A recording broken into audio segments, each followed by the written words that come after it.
Chapter 1, The Tuesday Morning Meeting. Dr. Rachel Henning arrived at the Regional Water Authority building 17 minutes early, as she always did.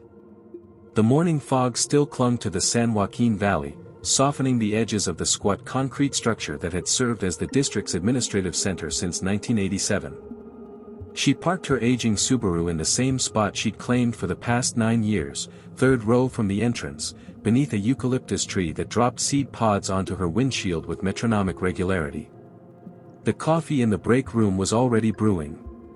She could smell it from the hallway, that particular burned hazelnut scent that came from someone, probably Gerald, leaving the pot on the burner too long. Rachel set her laptop bag on her desk and hung her jacket on the back of her chair, noting the same water stain on the ceiling tile that had been there since the winter rains. Maintenance had promised to fix it. That was 4 months ago. She pulled up her presentation for the third time that morning, even though she'd already reviewed it twice at home. The data was clear. Undeniable. The nitrate levels in wells 7 through 14 had exceeded safe thresholds for the past 6 consecutive months. More troubling were the emerging compounds they'd identified in their quarterly analysis, chemicals that shouldn't have been there at all. Industrial solvents. Pesticide metabolites that matched nothing currently approved for agricultural use in the region. Rachel had been a hydrologist for 14 years, and she'd learned to read water the way some people read faces. Water held memory. It carried secrets from the places it had been, the soil it had filtered through, the pipes it had traveled. And right now, the water in her district was telling a story that made her chest tighten every time she looked at the charts. The conference room began filling up at exactly 8:30. Gerald Tompkins, the operations director, came in first, carrying his oversized travel mug and a folder stuffed with papers that had nothing to do with today's agenda. He was 62, counting down the months to retirement, and he'd long ago stopped concerning himself with anything that might complicate that timeline. "Morning, Rachel," he said, settling into his usual seat at the far end of the table. "Hope this won't take too long. Got a contractor coming by at 10 to look at the filtration system at Station 5. Shouldn't take more than 45 minutes, Rachel replied, connecting her laptop to the projector. "But it's important." Next came Marcus Chen, the newest board member, only 6 months into his appointment. He was younger than the rest, 43, with an engineering background and a troubling tendency to ask questions that others seemed content to leave unasked. He nodded to Rachel as he sat down, opening a leather notebook and uncapping his pen. Board Chair Patricia Donnelly arrived precisely at 8:35, flanked by 2 other board members, Robert Hastings, who owned the largest almond orchards in the county, and Sandra Vega, whose family had ranched in the valley for 4 generations. Patricia was in her late 50s, impeccably dressed in a way that seemed designed to remind everyone that she'd come from old money, the kind that had been making decisions about water in California since before the state regulated such things. "Good morning, everyone," Patricia said, settling at the head of the table. "Let's get started. I believe Dr. Henning has a presentation for us regarding the quarterly water quality report." Rachel stood, advancing to the first slide. Her hands were steady, but she could feel her pulse in her throat. She'd given hundreds of presentations in her career, but this one felt different. This one felt like standing at a fork in a road, knowing that whichever path was chosen, there would be no going back. "Thank you, Patricia. As you all know, we conduct comprehensive water quality testing on a quarterly basis across all 47 wells in our district. This presentation covers the results from our most recent testing cycle, completed 3 weeks ago." The first slide showed a map of the district, color-coded by contamination levels. Rachel watched the board members' faces as they processed the sea of orange and red markers. "As you can see, we have significant concerns in the eastern sector. Nitrate levels have exceeded EPA's safety standards in 12 wells, up from 8 wells in the previous quarter. That's a 50% increase in 3 months." Robert Hastings leaned back in his chair. "Nitrates have always been elevated in agricultural areas, Rachel. This isn't news. The farmers have been dealing with this for decades." "That's true," Rachel acknowledged, advancing to the next slide. But the rate of increase is what concerns me. More significantly, we've detected the presence of several compounds that suggest industrial contamination. She paused, making eye contact with each board member. Specifically, we've found trichloroethylene and perchloroethylene in concentrations that suggest an ongoing source. The room went quiet. Marcus Chen stopped writing and looked up. Those are industrial solvents. Dry cleaning fluids. Among other uses, yes, Rachel confirmed. TCE and PCE are known carcinogens. They're also incredibly persistent in groundwater. If they're present, they've been there for years, and they're not going away without intervention. Patricia's expression hadn't changed, but her fingers had stilled on the pen she'd been turning between them. What's the source? We don't know yet. That would require additional investigation, soil sampling, historical industrial site assessment, potentially drilling monitoring wells to track the contamination plume. But I've compiled historical records. Rachel clicked to the next slide, and there are 3 facilities in the eastern sector that used these chemicals extensively between 1965 and 1990. 2 electronics manufacturing plants and 1 industrial laundry facility. All of which have been closed for over 20 years, Sandra Vega interjected. Her voice carried a defensive edge. My family's ranch is in that sector. Are you saying our water isn't safe? Rachel chose her words carefully. I'm saying we need to investigate further and, in the meantime, issue an advisory for affected wells. The EPA recommends that pregnant women and children avoid water with these contamination levels. Long-term exposure is linked to liver damage, kidney damage, and increased cancer risk. The silence that followed felt heavy, charged with things no one wanted to say aloud. Gerald cleared his throat. An advisory would cause panic. Property values would tank. You're talking about thousands of residents. Farms. Businesses. I'm talking about protecting public health, Rachel said quietly. Patricia set down her pen with deliberate care. Dr. Henning, I appreciate your diligence. I truly do. But we need to be thoughtful about how we proceed. These are preliminary findings, correct? They're based on certified lab analysis. But you're recommending additional testing, Patricia continued smoothly. So by definition, preliminary. I think what would be prudent is to conduct that additional investigation before we alarm anyone. Don't you agree, Marcus? Marcus Chen looked at Rachel, then at Patricia. Rachel could see the calculation happening behind his eyes, the weighing of truth against consequence, of doing right against doing what was acceptable.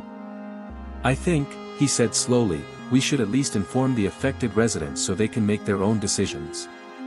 Based on incomplete information. Robert Hastings shook his head. That's irresponsible. Rachel, how long would this additional investigation take? 4 to 6 months, if we prioritize it and have adequate funding. 6 months, Patricia repeated. And in the meantime, these same wells have been providing water to these same families for decades. 6 more months of data collection before we make any public statement seems more than reasonable. Rachel felt something cold settle in her stomach. With respect, Patricia, the data we have now is sufficient to warrant immediate action. The law requires that we act responsibly and with complete information, Patricia cut her off. Which is exactly what we're doing. We'll authorize the additional testing. Gerald, work with Rachel on the scope and budget. We'll revisit this at the next quarterly meeting. She glanced around the table. All in favor? 4 hands went up. Marcus Chen's remained on the table. Opposed? Marcus raised his hand alone. Patricia noted it with a slight nod. Motion carries.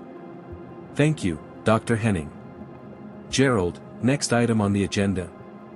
Rachel stood there for a moment, her laptop still connected to the projector, the slide showing contamination levels still glowing on the screen behind her. She'd prepared for questions, for skepticism, even for denial. But she hadn't prepared for this, for the smooth, practiced efficiency of a decision already made before she'd even started speaking. She disconnected her laptop and returned to her seat, barely hearing Gerald's update about the filtration system. Her mind was replaying the meeting, looking for the moment where she could have said something different, presented the data another way, made them understand. But she knew, with a certainty that sat like lead in her chest, that it wouldn't have mattered. They'd understood perfectly. They'd simply chosen not to care. The meeting adjourned at 9:17. Rachel packed her laptop in silence while the board members made small talk about weekend plans and the unseasonable heat. Patricia stopped by her desk on the way out. "Rachel, I want you to know we do take this seriously. But we have to balance public health with public trust. If we cry wolf every time we see elevated readings, people stop listening when there's a real emergency." Rachel met her eyes. "This is a real emergency." Patricia's smile didn't waver. "Then 6 months won't make a difference, will it? Get us that additional data. Make the case ironclad." She walked away, heels clicking on the linoleum, leaving Rachel alone in the conference room with its flickering fluorescent lights and water-stained ceiling tiles. Rachel thought about the families in the eastern sector. About children drinking glasses of water with their breakfast. About pregnant women. About cumulative exposure and latency periods and the way harm could be invisible for years before it showed itself. She thought about how easy it had been for them to say no. And she wondered, not for the first time but with new urgency, what she was supposed to do when the people with the power to act chose silence instead. Chapter 2, The Quiet Pressure. Rachel spent the next 3 weeks designing the expanded testing protocol. She worked late most evenings, her office light the only one burning in the building after 6 o'clock. The additional investigation would cost $63,000, soil samples from 15 sites, monitoring wells at 3 locations, and monthly water testing instead of quarterly. She submitted the proposal to Gerald on a Thursday afternoon. He approved it without comment on Friday morning. The speed surprised her. In 9 years, she'd never seen a budget request over $10,000 processed in less than 2 weeks. But she pushed the unease aside and got to work. She hired the drilling contractor, scheduled the soil sampling, and sent collection kits to the certified lab they'd used for years. The first monitoring well went in on a Tuesday, on a fallow field half a mile from one of the old electronics plants. Rachel stood in the October heat watching the drill rig punch through clay and sandstone, pulling up cores that told the geological history of the valley. At 40 feet, the samples came up dark and wet, smelling faintly chemical. She labeled them carefully and packed them in the cooler for transport. The lab results came back 3 weeks later. The contamination was worse than her initial testing had shown. TCE levels at 200 parts per billion, 40 times the EPA limit. The plume extended at least a quarter mile from the old plant site, maybe further. It was moving with the groundwater flow, slowly, inexorably, toward the densest residential areas in the eastern sector. Rachel wrote it all up in a preliminary report. 12 pages, single-spaced, with maps and charts and recommendations that started with immediate public notification and ended with emergency alternate water supply. She submitted it to Patricia and the board on a Wednesday. On Thursday morning, she found a note in her mailbox. Board meeting rescheduled from November 15th to December 20th, agenda TBD. She walked to Gerald's office. He was reading something on his computer, and he didn't look up when she knocked on his open door. "Gerald, the board meeting got pushed back 5 weeks." "Yep. Patricia's got a conflict. Family thing, I think. This can't wait 5 weeks. The data shows." "Rachel." He finally looked at her, and his expression was tired. "Just, give them the time they asked for. Okay. They didn't ask for time. They asked for more data. I gave them more data."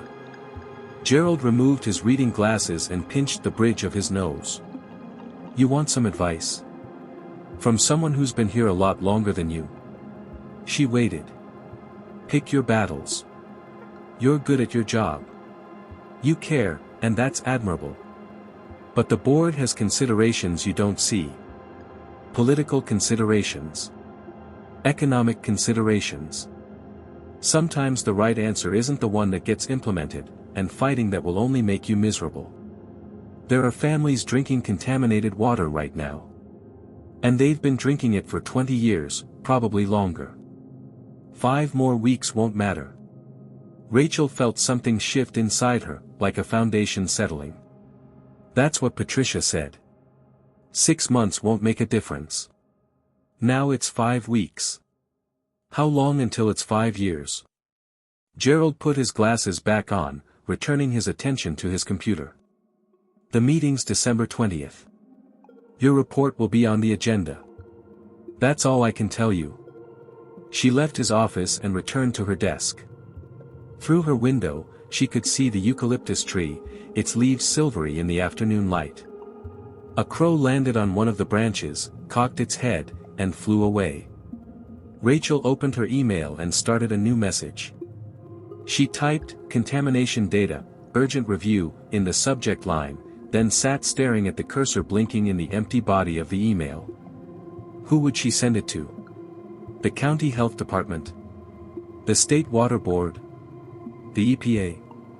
Each option felt like crossing a line she couldn't uncross. Going over the board's head. Violating chain of command. Becoming the kind of employee who caused problems instead of solving them. She thought about her mortgage.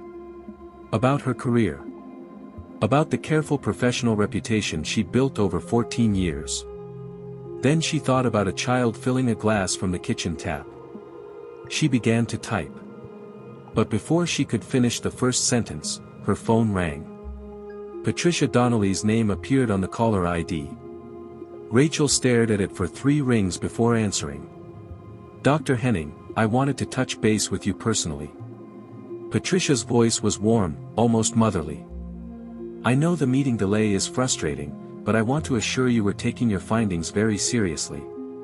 In fact, I've been consulting with our attorney about the best path forward." "Your attorney?" "The district's attorney, yes. These contamination issues, if they're as significant as you suggest, could have liability implications. We need to be careful about how we document and communicate them. I'm sure you understand." Rachel understood perfectly. She understood that lawyers got involved when someone was preparing to protect themselves, not the public. "I've sent you my preliminary report," Rachel said carefully. "Yes, and I'd like to ask you to hold off on any additional documentation or communication about this matter until we meet in December. Just to ensure we're all on the same page legally. Can you do that for me?"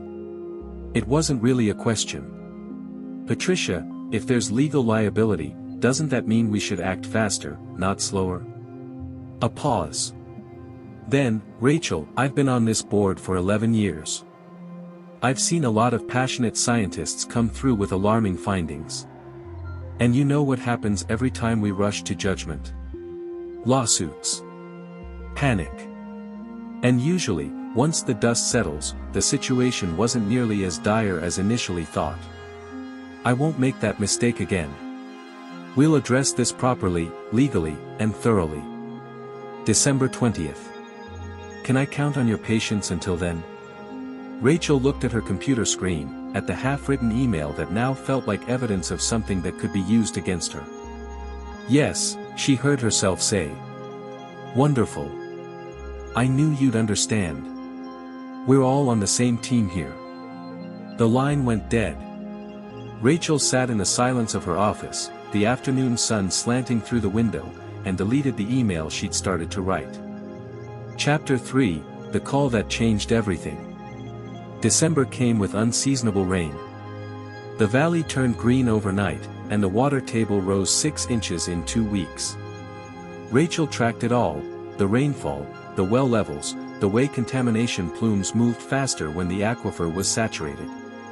Every measurement she took made the situation more urgent. She'd kept her promise to Patricia. No emails to outside agencies. No documentation beyond what went into official reports. But she hadn't stopped testing. The monitoring wells she'd installed were yielding data every week, and every week the story grew darker. The contamination wasn't just TCE and PCE anymore. The latest samples showed benzene, vinyl chloride, and several compounds the lab had flagged as unknowns, chemicals so unusual they didn't match anything in the standard reference database. One of the lab techs had called her personally. "Dr. Henning, I've been doing this for 22 years, he'd said. I've never seen readings like this outside of a Superfund site. Where exactly are these samples from?" "A residential area," she'd told him. "About 4,000 people." The silence on the other end had lasted so long she thought the call had dropped. "Jesus," he'd finally said. The December 20th board meeting was scheduled for 2 in the afternoon. Rachel arrived at 1:30, her presentation refined and her resolve hardened by 3 months of waiting. She'd added the new data, created additional maps showing the contamination spreading, and included photographs of the monitoring wells and the abandoned industrial sites.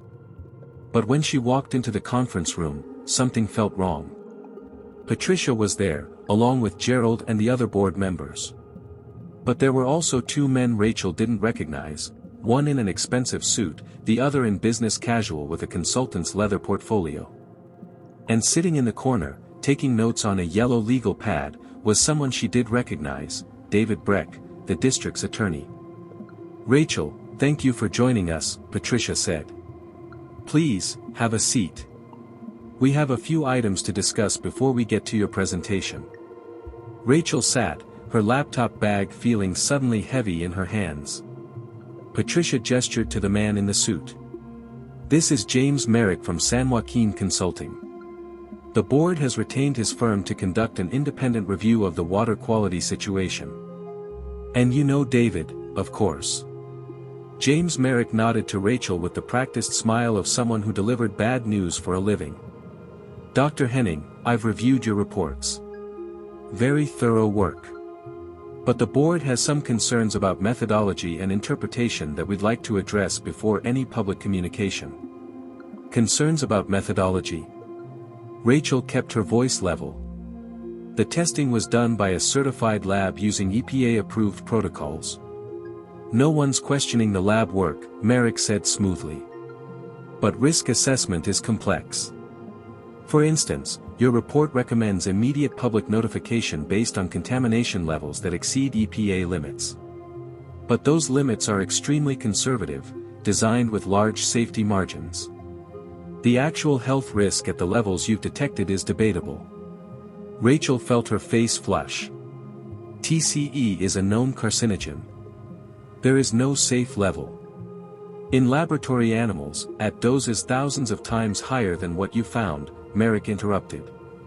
Human epidemiological studies are far less conclusive. My firm specializes in this kind of analysis. We've worked with the EPA, state agencies, Fortune 500 companies. And our assessment is that while continued monitoring is prudent, there's no immediate public health emergency. Marcus Chin spoke up from the far end of the table. "Mr. Merrick, what's your firm's specialty, exactly?" "Environmental risk assessment and remediation." "And who typically hires you?" Merrick's smile didn't falter. "We work with a variety of clients. Municipalities, private industry, land developers. So companies that might be liable for contamination," Marcus said. "Companies that benefit when the contamination is determined to be not an emergency." The temperature in the room seemed to drop. Patricia cleared her throat. "Marcus, Mr. Merrick comes highly recommended. His credentials are impeccable." "I'm sure they are." Marcus turned to Rachel. "Dr. Henning, in your professional opinion, do we have a public health emergency?" Rachel looked around the table. At Patricia's carefully neutral expression. At Gerald, who was studying his coffee cup like it held the secrets of the universe. At the attorney, pen poised over his legal pad. At Robert Hastings and Sandra Vega, both of whom had property in the affected area, both of whom had everything to lose if property values collapsed. She thought about her career. About professional reputation. About how easy it would be to hedge, to say, potentially, instead of, definitely, to buy herself 6 more months of employment while someone else's consultant wrote a report that concluded everything was fine. Yes, she said. We have a public health emergency. The contamination levels I've documented pose significant long-term health risks, particularly to vulnerable populations. The affected residents have a right to know what's in their water. Patricia's expression hardened almost imperceptibly. Rachel, I appreciate your conviction. But the board has a fiduciary responsibility to all district residents, not just those in the eastern sector. A premature public health emergency declaration would devastate property values, destroy businesses, and potentially expose the district to millions in liability. We need to be absolutely certain before we take that step. I am certain, Rachel said. David Breck finally spoke, his voice carrying the careful precision of someone who'd rehearsed his lines. Dr. Henning, I need to advise you that any public statements regarding this matter, made without board authorization, could be considered a violation of your employment contract. Specifically, the confidentiality clause regarding sensitive district business. The room went silent. Rachel felt the words land like a physical blow. Are you threatening me? I'm clarifying the legal parameters of your position, Breck said. You're entitled to your professional opinion. But you're not entitled to unilaterally make public health declarations on behalf of this district. Marcus Chen stood up. This is insane. We have documented evidence of carcinogenic contamination, and we're sitting here talking about property values and liability. What about our actual liability, the moral kind, to the people whose water we're responsible for? Marcus, please sit down, Patricia said. I won't sit down. This is exactly the kind of institutional failure that ends up on the front page of the newspaper. Rachel's trying to do her job, and we're threatening her for it. No one's threatening anyone, Patricia said, her voice sharp now. We're trying to make a responsible decision with incomplete information. The information isn't incomplete. Rachel pulled out her laptop, hands shaking now with anger. I have 3 months of additional data. I have monitoring wells. I have contamination maps. I have everything you asked for, and it's all worse than my initial findings. How much more complete does it need to be? She pulled up her presentation, the projector flickering to life. The first image showed a map of the eastern sector, contamination zones colored in deepening shades of red. This is what we know right now, Rachel said, her voice steady despite the adrenaline flooding her system. TCE levels up to 200 parts per billion. Benzene at 40 ppb. A contamination plume that extends at least half a mile and is moving toward wells that serve 3 elementary schools. And we're finding compounds we can't even identify, which means we can't assess their risk at all. She clicked to the next slide, a photograph of a monitoring well, dark chemical staining visible in the soil core. This is from 40 feet down, in the aquifer that supplies drinking water to 4,000 people. You want to talk about liability? Our liability started the day we knew about this and did nothing. Every day we wait is another day of exposure. Another day of risk. The room was silent. Rachel could hear the rain against the windows, the hum of the projector, her own heartbeat in her ears. Patricia Donnelly stood slowly. Thank you for the presentation, Dr. Henning. The board will take your findings under advisement.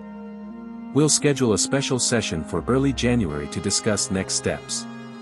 In the meantime, I'm directing you to cease any further communication about this matter, internal or external, until we've had a chance to review Mr. Merrick's independent assessment.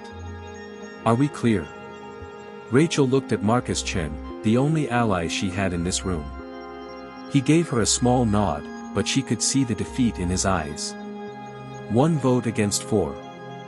1 voice drowned out by the silence of consensus. Crystal clear, Rachel said.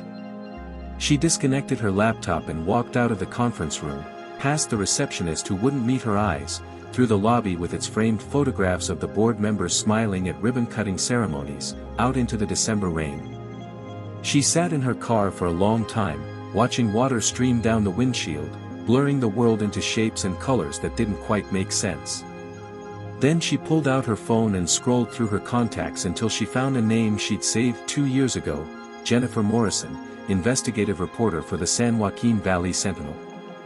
Her finger hovered over the call button. Everything in her professional training screamed at her to stop. Chain of command. Due process.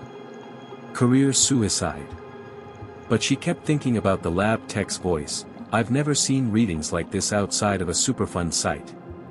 She kept thinking about 3 elementary schools. She kept thinking about how easy it had been for them to say no, over and over again, while poison seeped into the groundwater beneath children's homes. Rachel pressed call. The phone rang 3 times before a voice answered, Morrison. Ms. Morrison, Rachel said, her voice surprisingly steady. My name is Dr. Rachel Henning. I'm a hydrologist with the Regional Water Authority, and I have information about a public health crisis that's being actively suppressed. Do you have time to talk? Chapter 4, The Breaking Point. Jennifer Morrison met her at a coffee shop in Fresno, 40 miles from the district office. Far enough that Rachel wouldn't run into anyone she knew. Close enough that she could make it back before anyone noticed she'd left town. It was a Saturday morning, 3 days after the board meeting. Rachel had spent those days moving through her normal routines like an automaton, checking well levels, filing reports, attending a staff meeting where no one would look at her directly. Gerald had stopped by her office Friday afternoon. I heard what happened, he'd said, leaning in her doorway. Patricia's not happy. Patricia's never happy when science inconveniences her politics. Gerald had sighed. Rachel, I'm not unsympathetic. I'm really not. But I've got 8 months until retirement. I've got a pension. A wife with medical bills. I can't afford to be a hero. I'm not trying to be a hero, Gerald. I'm trying to do my job. Sometimes those are the same thing, he'd said, and walked away. Now Rachel sat across from Jennifer Morrison, a woman in her mid-40s with prematurely gray hair and the focused intensity of someone who'd built a career on asking questions people didn't want to answer. Rachel slid a manila folder across the table. Everything's in there. Test results, maps, photographs, my reports to the board, documentation of every meeting where I tried to get them to act. Jennifer opened the folder, her eyes scanning the first page. Her expression didn't change, but Rachel saw her grip tighten on the edge of the document. Jesus Christ, Jennifer said quietly. How long has this been going on? The contamination? Probably 40 years. My investigation? 6 months. The board's refusal to act. The entire time. And you're certain about these numbers? TCE at 200 ppb. I'm certain. The lab's certain. Mr. Merrick's consulting firm will tell you it's not a concern, but Mr. Merrick gets paid to say that by people who don't want to clean up their messes. Jennifer pulled out her phone and started taking photographs of the documents. I'm going to need to verify all of this independently. Talk to the lab, get my own expert to review the data. This is going to take a few weeks. We don't have a few weeks. We don't have a choice. If I run this story without bulletproof sourcing, the district will sue me and the paper into oblivion, and your findings will be dismissed as the ravings of a disgruntled employee. We do this right, or we don't do it at all. Rachel knew she was right. But knowing didn't make the waiting any easier. There's something else, Rachel said. The board's attorney warned me that any public statements would violate my employment contract. If you publish this, I'll lose my job. Jennifer looked up from her phone. Probably.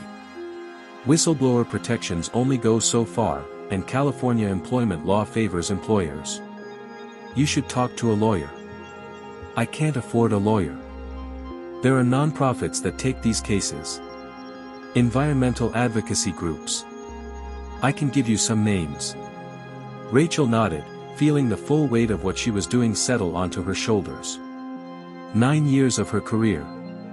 Her professional reputation. Her financial security. All of it about to be thrown into a fire of her own making. "Why are you doing this?" Jennifer asked, her voice gentler now. "Really? You could walk away. Find another job. Let someone else fight this battle." Rachel thought about that question. She'd been asking herself the same thing for weeks. "There's a girl," she finally said. "I don't know her name. But I saw her one day when I was collecting samples in the eastern sector. Maybe 7 years old, playing in her front yard. Her mother was watering the garden with a hose from their well. The girl was hot, and she asked if she could drink from the hose. And her mother said yes." Rachel's voice caught. She took a breath and continued. "I watched that little girl drink that water. And I already knew by then, that there was poison in it. Not enough to make her sick right then. But enough that in 20 years, 30 years, she might get cancer.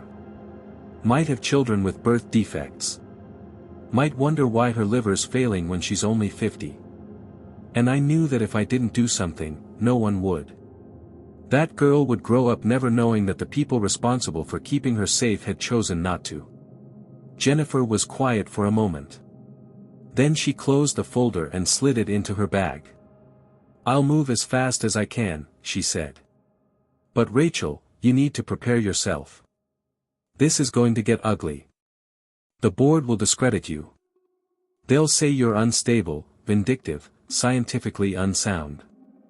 They'll dig into your personal life. People you thought were friends will distance themselves. Your name will be attached to controversy for the rest of your career. I know. And you're still doing this. I'm still doing this." Jennifer stood, extending her hand.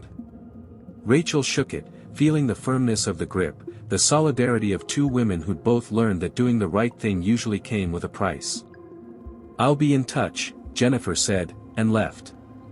Rachel sat alone in the coffee shop for a long time after, drinking her coffee as it went cold, watching the Saturday morning crowd come and go. Families with children. Elderly couples. Students with laptops. All of them trusting that the systems designed to protect them were working. That somewhere, someone was watching out for dangers they couldn't see. Her phone buzzed. A text from Patricia Donnelly, "Rachel, we need to talk. Monday morning, 8 a.m., my office." Not the conference room. Patricia's office. A private conversation. Rachel knew what that meant. They knew she'd done something. Maybe someone had seen her leaving town. Maybe they were monitoring her emails. Or maybe they just recognized the look of someone who decided to stop playing by rules designed to protect the guilty. She texted back, "I'll be there." Then she drove home through the December sunshine, the valley spread out before her like a promise that had been broken so many times no one even noticed anymore. The fields were green from the rain, the mountains sharp against the blue sky. Beautiful and poisoned, like so many beautiful things. That night, Rachel couldn't sleep. She lay in bed staring at the ceiling, thinking about Monday morning. About Patricia's office. About the conversation that was coming. At 2 a.m, she got up and opened her laptop. She began to write, documenting everything that had happened, every meeting, every decision, every time the warning had been ignored on purpose. She wrote until sunrise, until her fingers ached and her eyes burned, creating a record that couldn't be erased or revised or explained away.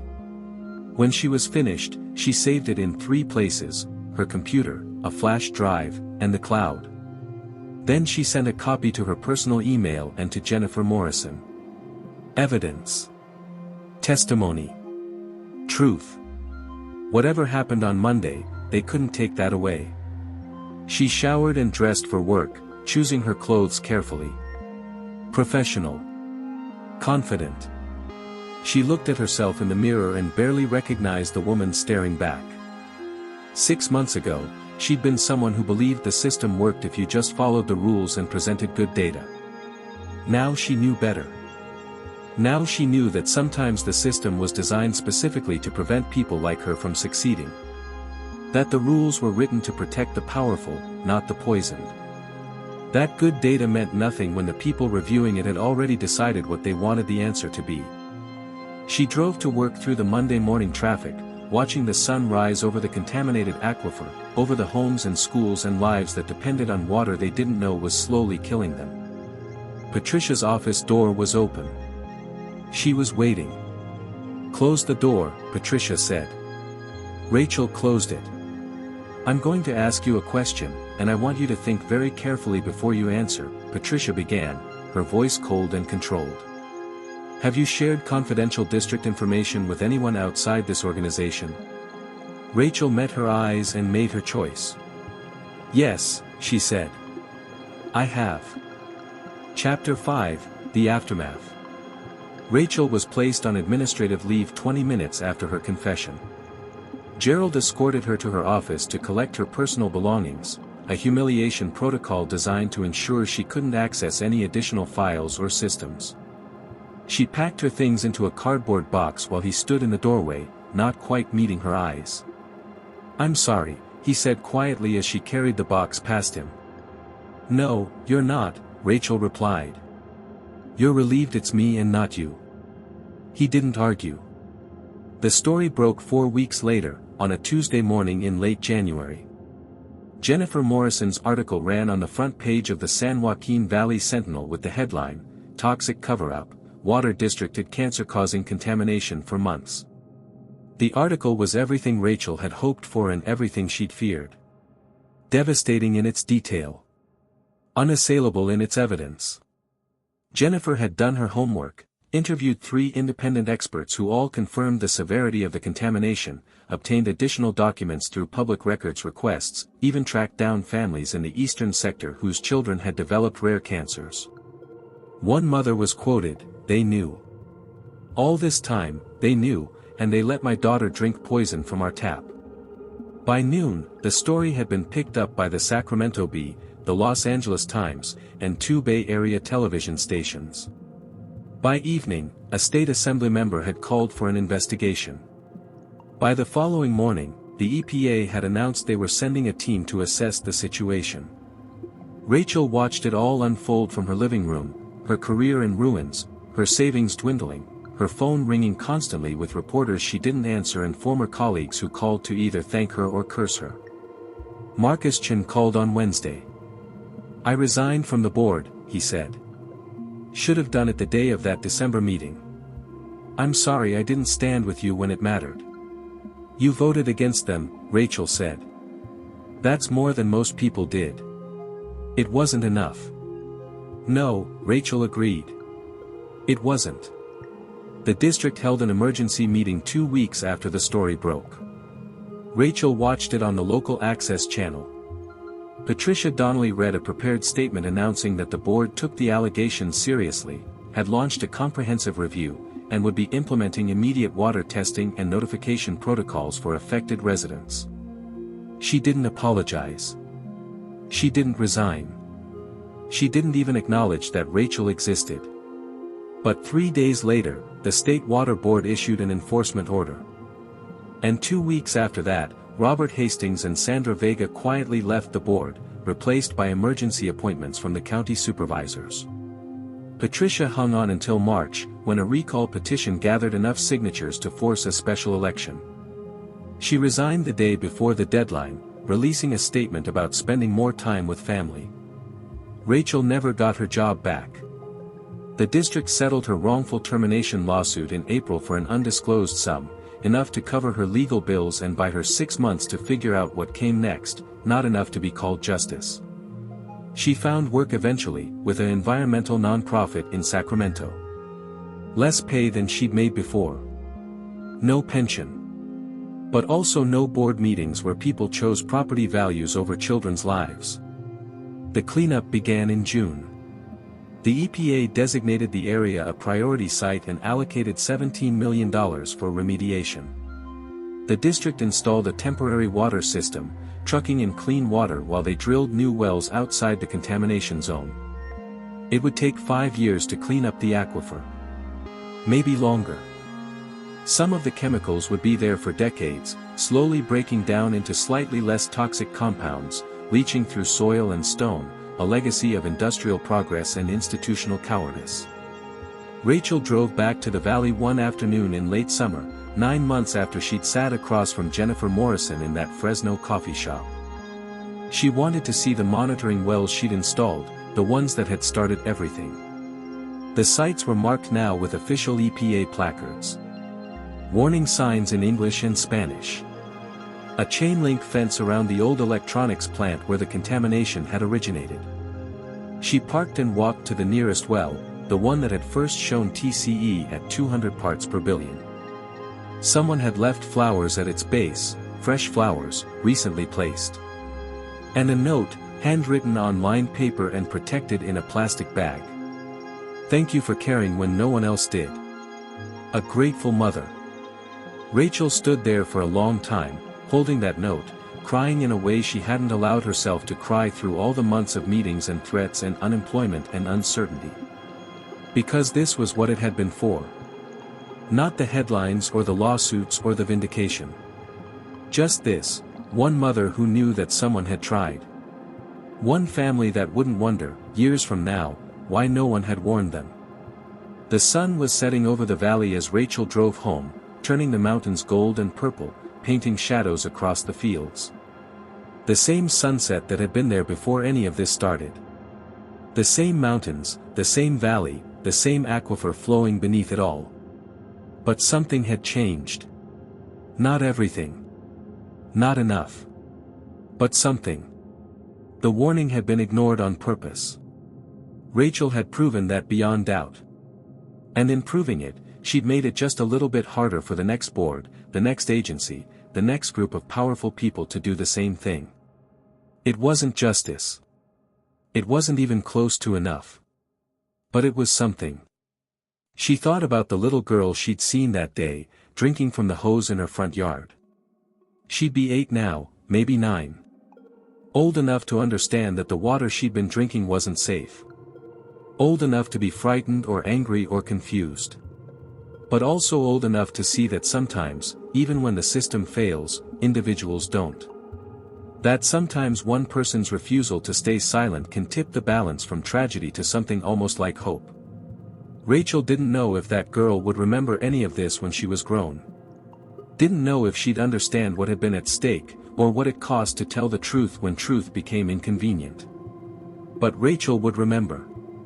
Would carry the weight of it, the knowing, the choosing, the consequences, for the rest of her life. And she would do it again.